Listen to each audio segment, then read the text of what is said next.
Analicemos la escena que tenemos delante en clave geoestratégica. ¿Qué ha trascendido del encuentro telefónico, de la conversación telefónica entre Donald Trump y Vladimir Putin? ¿Hay avance o no hay avance? Se ha convocado una reunión nueva, recordamos, para el domingo en Jeddah, un encuentro nuevo. No hay muchos detalles al respecto. Solo sabemos que la conversación se ha iniciado y ha dado pocos frutos, escasos, poco más allá de lo que el Kremlin ha comunicado, su no acuerdo con el alto el fuego, sus condiciones y como prueba de buena voluntad detener de momento los bombardeos sobre las infraestructuras energéticas de Ucrania. Nada más. Más adelante hablar del mar, más adelante hablar del aire, más adelante hablar de los territorios y por supuesto, por delante, Rusia dice que es condición inexcusable que se deje de apoyar militarmente a Ucrania, con armas, con personas o con inteligencia. Nos acompaña en Capital Radio Enrique Ayala, analista de la Fundación Alternativas. Don Enrique, ¿qué tal? Gracias por acompañarnos y muy buenos días. Buenos días, encantado de estar con ustedes. ¿Cómo lee usted este primer contacto entre Vladimir Putin y Donald Trump? Es evidente que ha defraudado las expectativas que había creado el propio Trump con ciertas declaraciones optimistas, en fin, en el sentido de que se estaba cerca de lograr un alto el fuego y de conseguir una paz permanente un poco más adelante. Realmente el fruto que ha dado la conversación telefónica ha sido muy escaso si nos atenemos a las informaciones que se han hecho públicas y es lamentable ver cómo efectivamente Rusia se resiste, diríamos, a un alto el fuego que en general siempre suele favorecer al que va perdiendo, porque le permite, diríamos, interrumpir el avance del que va ganando y además reagruparse y rearmarse. En este caso, sobre el campo de batalla le están yendo bien las cosas a Rusia y naturalmente pues quiere imponer sus condiciones antes de dar un alto al fuego que pueda perjudicarle. ¿Qué sabemos de lo que ha trascendido? ¿Hasta qué punto podemos considerar con certeza que son condiciones que Rusia está planteando para el acuerdo?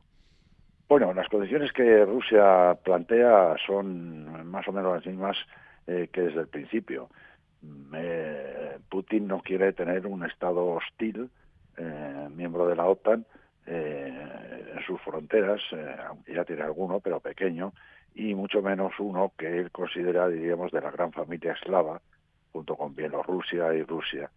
Y por lo tanto lo que pretende pues es que Ucrania no esté en la OTAN, que se desmilitarice o por lo menos que tenga un ejército muy reducido y que no haya dentro de él bases militares ni fuerzas extranjeras de ningún tipo. Es decir, que no suponga ninguna amenaza para Rusia y además sí puede ser pues que Zelensky deje la presidencia y se establezca un gobierno que sea más amigable, digamos, con Rusia, ¿no?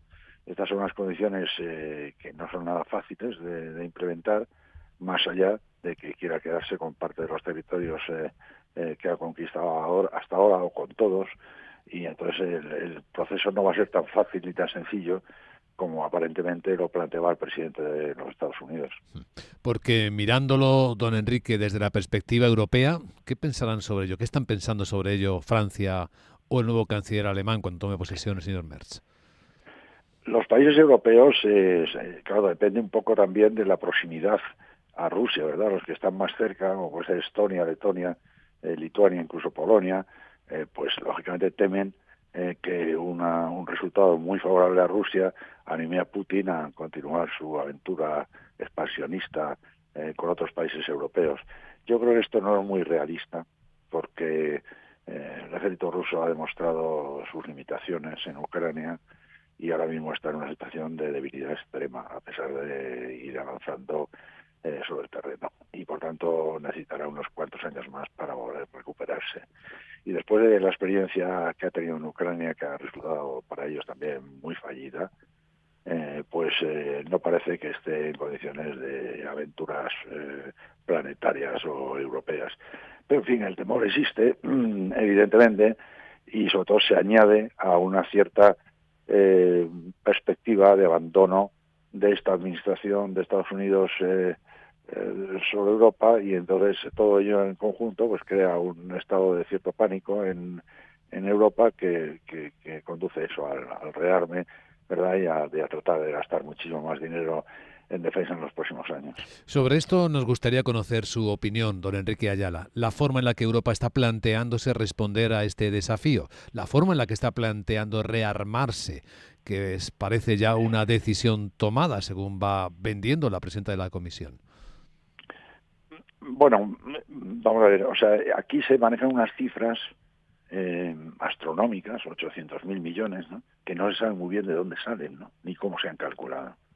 Es decir, para hacer una cosa de este tipo, el sistema está perfectamente inventado desde hace mucho. Plan, programa, presupuesto. Entonces, no sabemos el plan. O sea, no sabemos exactamente ese dinero en qué se va a gastar, por qué, cómo, para qué, y exactamente cómo se va a estructurar y organizar esa pretendida defensa europea. No se están dando pasos políticos para hacer una arquitectura europea propia de seguridad, una Unión Europea de Defensa, que tuviera su propia organización o su propia estructura de mando y de fuerzas. Y es verdad que se quiere dejar de depender de Estados Unidos. No sabemos qué planes hay, ¿no? Parece que se ha hecho una cifra un poco a ojo, ¿no? Que se ha dicho, pues venga, vamos a aumentar un 1,5% todos los presupuestos de defensa y nos sale esto. Hombre, habrá que hacer un plan, habrá que ver qué carencias, qué vulnerabilidades tiene Europa, cuáles son las amenazas, qué partes diríamos hay que mejorar, y entonces sí hacer entonces un presupuesto un poquito más serio, ¿no? Esto parece, diríamos, una reacción más de cara al público, ¿no? De cara a sacar pecho que seriamente hablar de las necesidades, las carencias y las vulnerabilidades que hay que superar. Volviendo al contexto general, usted nos hablaba de cómo parece haber defraudado este primer encuentro entre Trump y Putin. Imagino que también hay esa sensación de decepción con lo que está ocurriendo en Gaza de nuevo, con los nuevos ataques israelíes. Ya se acabó el alto el fuego. Naturalmente, pero eso, como es sabido, varía mucho en Europa de unos países a otros, ¿no? Hay países que evidentemente ven esto con enorme desagrado, o son absolutamente contrarios a las matanzas que está haciendo el gobierno de Israel sobre la población civil de Gaza, y hay otros gobiernos que por razones históricas o por razones, en fin, de interés, pues se abstienen de hacer ningún tipo de crítica. Claro, la Unión Europea tiene un papel muy pobre en este asunto porque, entre otras cosas, no tiene unidad, y sin unidad pues no hay fuerza, ¿no? En el escenario internacional, ¿no?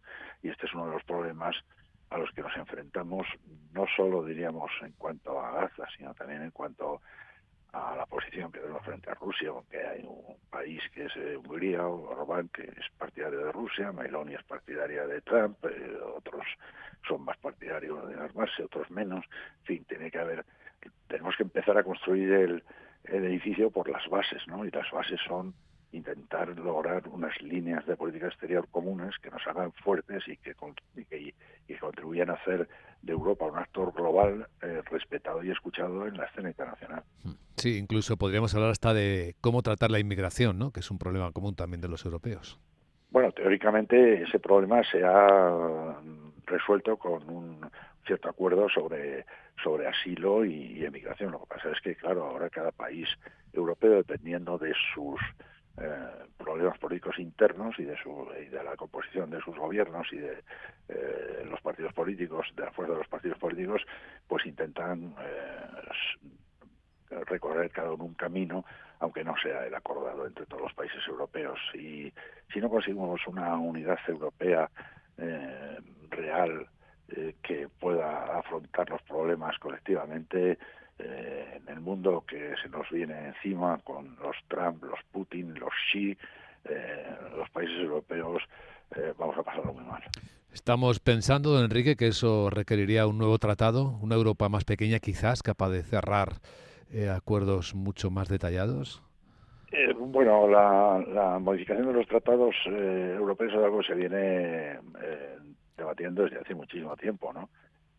porque evidentemente hay partes que son muy débiles, ¿no? Pero no es tanto la modificación de los tratados, sino a lo mejor en lo que respecta a temas de política exterior y de seguridad y defensa, que una vanguardia de países europeos tomen la responsabilidad de acuerdos entre ellos que marquen el camino que puede seguir por otro, que puede ser seguido por otros después. Es decir, volvemos a la Europa de dos velocidades, sí, pero no se trata de dividir, se trata de avanzar.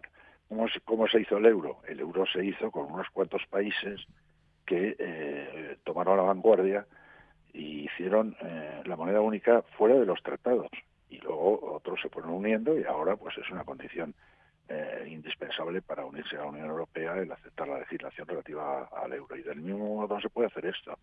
A 27 va a ser muy difícil, por no decir imposible, pero si hay algunos países que toman la vanguardia, seguramente ellos marcarán el camino y los demás se irán uniendo. Yo creo que esa sería la posibilidad más factible. La visión de don Enrique Ayala, desde la Fundación Alternativas. Gracias por compartirla en Capital Radio, don Enrique, y buen día. Encantado, buenos días.